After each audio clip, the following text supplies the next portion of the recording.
कागरौल क्षेत्र के गड़ी कालिया में जमीनी विवाद में दो भाइयों की कुल्हाड़ी से काटकर हत्या, छोटे भाई ने दिया घटना को अंजाम। नमस्कार दोस्तों, मैं कन्हैयालाल दुबे, आप देख रहे हैं एनडी भारत न्यूज। थाना कागरौल की गड़ी कालिया में एक सनसनीखेज घटना का मामला सामने आया है। जमीनी बंटवारे को लेकर आपस में भाइयों में खूनी संघर्ष इतना बढ़ गया, वह सभी भाई एक दूसरे के हत्यारे बन गए और इस जमीनी विवाद में दो सगे भाइयों की मौत की सूचना सामने आ रही है। साथ ही साथ पिता की हालत गंभीर बताई जा रही है। मौके पर पहुंची पुलिस कमिश्नर आगरा प्रीतिंदर सिंह ने मामले की गहनता से जांच की बात कही है और जल्द घटना के खुलासे का आश्वासन दिया है। उत्तर प्रदेश के जिला आगरा के थाना कागरौल के गड़ी कालिया से एक सुबह सनसनीखेज डबल मर्डर का मामला सामने आया है। जमीनी विवाद के चलते भाइयों में संघर्ष इतना बढ़ गया कि एक दूसरे की जान लेने पर उतारू हो गए। खूनी संघर्ष के दौरान चौथे नंबर के भाई ने अपने बड़े भाइयों पर कुल्हाड़ी से हमला कर दिया और दो सगे भाइयों को कुल्हाड़ी से काटकर मौत के घाट उतार दिया।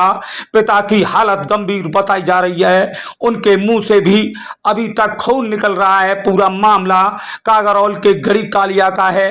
गड़ी कालिया के राजेंद्र प्रसाद अपने पांचों बेटों के साथ आपसी अपनी जमीन बंटवारे की बात कर रहे थे, तभी उनके बेटे आपस में इतने उग्र हो गए कि एक दूसरे में लाठी डंडे चलने लगे। विवाद खूनी संघर्ष का रूप लेने लगा। तभी राजेंद्र के बड़े बेटे सोम प्रकाश उम्र करीब 45 वर्ष, हेम प्रकाश उम्र करीब 35 वर्ष पर कुल्हाड़ी के साथ हमला बोल दिया, जिससे दोनों भाइयों के मौके पर ही मौत हो गई। एवं भाइयों पर हमले में बीच बचाव में पिता राजेंद्र की भी हालत गंभीर बनी हुई है।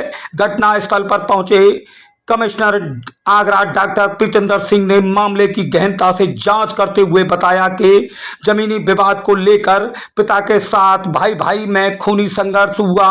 संघर्ष इतना बढ़ गया कि एक दूसरे की जान लेने पर उतारू हो गए। दो सगे भाइयों की मौत की जानकारी प्राप्त हुई है एवं पिता की हालत गंभीर है तो उसे आगरा जिला अस्पताल में भर्ती करवाया गया है। मामले की गहनता से जांच की जा रही है। जल्द ही दोषियों पर कार्रवाई की जाएगी। तो बने रहिए एनडी भारत न्यूज पर और देखते रहिए आंखों देखा हाल। हम दिखाएंगे पल पल की खबर। एनडी भारत न्यूज आगरा से कन्हैयालाल दुबे की खास रिपोर्ट। देखिए, ये सुबह सूचना मिली थी 112 पे और थाने पे भी सूचना मिली थी कि यहाँ कोई घटना हो गई है जिसमें शायद 1-2 मृतक हैं। ये गांव वालों ने सूचना दी थी, उस पर पीआरवी हमारी यहाँ पहुँची, पीआरवी 112, और उसके अलावा थाने का जब फोर्स पहुँचा तो ये संज्ञान में आया। ये जो घर है इसमें 5 भाई हैं, एक पिता के 5 बेटे हैं, जो कुछ उनमें से मथुरा रहते थे, लेकिन किसी कारणवश कोई सुलह समझौता के लिए यहाँ सभी गाँव में आए हुए थे। सर, कितने लोगों की तस्दीक मृत्यु किया हुई जा है? रहा है कि पांचों के पांचों लड़के गांव में थे। इसमें सुबह ये घटना हुई है जब ये बैठ के बात कर रहे थे। जो भी इनके आपस में झगड़ा हुआ उसमें 3 लोग पहले घायल हुए, जिसमें 2 भाई जो सगे भाई हैं वो दोनों बाद में मृत पाए गए यहाँ पे, और उनके जो पिता है उनको इलाज हेतु एसएन मेडिकल कॉलेज भेजा गया है। वो भी सीरियसली इंजर्ड है। और प्रथम दृष्टा जो बॉडीज़ को देख के पता चल रहा है कि किसी कुल्हाड़ी या किसी हैवी चीज़ से उनके सर पे प्रहार किया गया और बॉडी पे प्रहार किया गया, जिस कारण बहुत ज़्यादा ब्लड बहने के कारण, क्योंकि किसी गांव वालों को सूचना नहीं थी, इनकी मौके पे मृत्यु हो गई 2 लोगों की। और जो बाकी 3 भाई हैं उनका पता किया जा रहा है। और जो गाँव वाले संभावना जता रहे हैं वो एक भाई पे जो करुआ है इसमें, उस पर ज़्यादा संभावना जता रहे हैं कि उसके द्वारा ये घटना को कारित किया गया होगा। लेकिन हम कोशिश कर रहे हैं कि जो भी साक्ष्य यहाँ पे हैं उनको संकलित कर लिया जाए।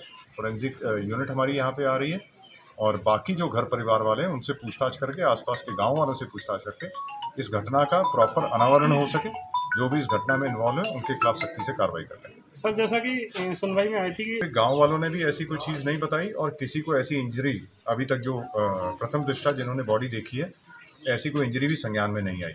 लेकिन फिर भी जब पोस्टमार्टम होगा तो अगर कोई ऐसी बात होगी तो क्लियर हो जाएगी। लेकिन यहाँ किसी ने गोली चलने की कोई सूचना नहीं दी। ये पता चला है कि परिवार के मध्य कुछ ज़मीन के बंटवारे को लेकर विवाद था, या ज़मीन को अपने नाम करवाने पिता से, उसको लेकर कोई विवाद था, जिस कारण से आज की ये घटना घटी है। बंटवारा पहले थाने में कोई मामला चल नहीं, थाने में मामला नहीं, इनका आपस में मामला चल रहा था। नहीं, बंटवारे से संबंधित कोई संज्ञान में तो नहीं आया है। प्रशासन को मालूम ये बताया जा रहा है कि शायद 2 बेटों के नाम ज़मीन कर दी थी, बाकी बेटे जो हैं, या उनमें से एक बेटा जो चाह रहा था कि मेरे नाम भी ज़मीन हो जाए। इस तरह की बातें पब्लिक के लोगों से पता चली। बाकी इनके परिवारिक जनों से बात करेंगे तो क्लियर हो जाएगा किस तरह के विवाद थे इनके बाद। ये जो दोनों लोग ये दोनों मतलब इनिशियली तो यहीं पे हैं, घर तो इनका मेन पैतृक घर तो यही है, लेकिन ये बताया जा रहा है कि ये मथुरा रहते थे अनबन के कारण। ठीक।